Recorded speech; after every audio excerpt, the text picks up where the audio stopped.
Building off of my previous learning process video, I thought it would be super helpful to have a video on my education background. Here it is.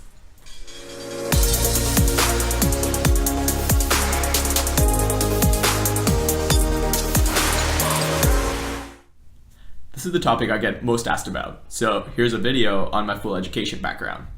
Years ago, my bachelor's is in business economics from UCLA, my MBA is from San Jose State, the master's in technology management, that's from UCSB.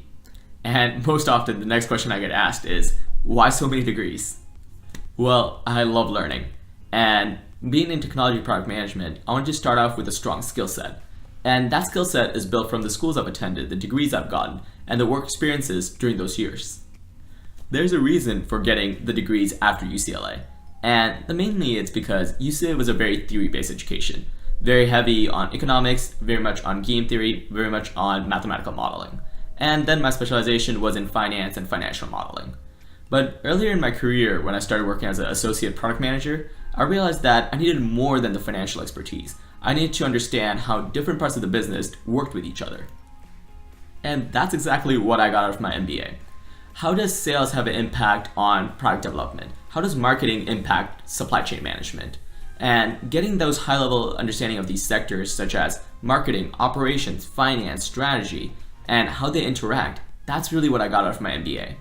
But when I started working in my MBA internship and then doing consulting projects, I realized that I needed to get a better understanding on a more execution side of product lifecycle management and then product delivery and product execution.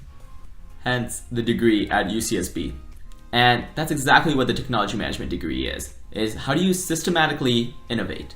And that's a much bigger topic, but simply put, it's first quarter on, how do you find product market fit? Second quarter on, how do you build teams around that idea in order to take it to execution? And then third quarter on, how do you put into place processes in order to scale the business? And whether it's operational, financial, or software. One thing to highlight is that majority of my learnings in all of these degrees happened outside of the class. And I had the great opportunity to work during all these degrees. And those work opportunities helped me market test and validate majority of my learning and understand what are the key ideas I need to take away, what are some ancient ideas that don't work in the field, and what are the new ways that we can actually push the field a little farther.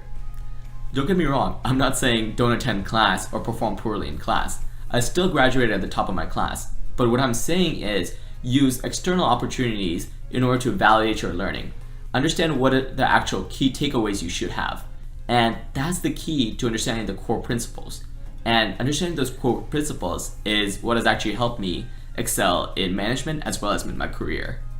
I know there's going to be a lot more questions about this, and I'm going to make a lot more videos about this. So subscribe or get on the mailing list in the description. Thanks.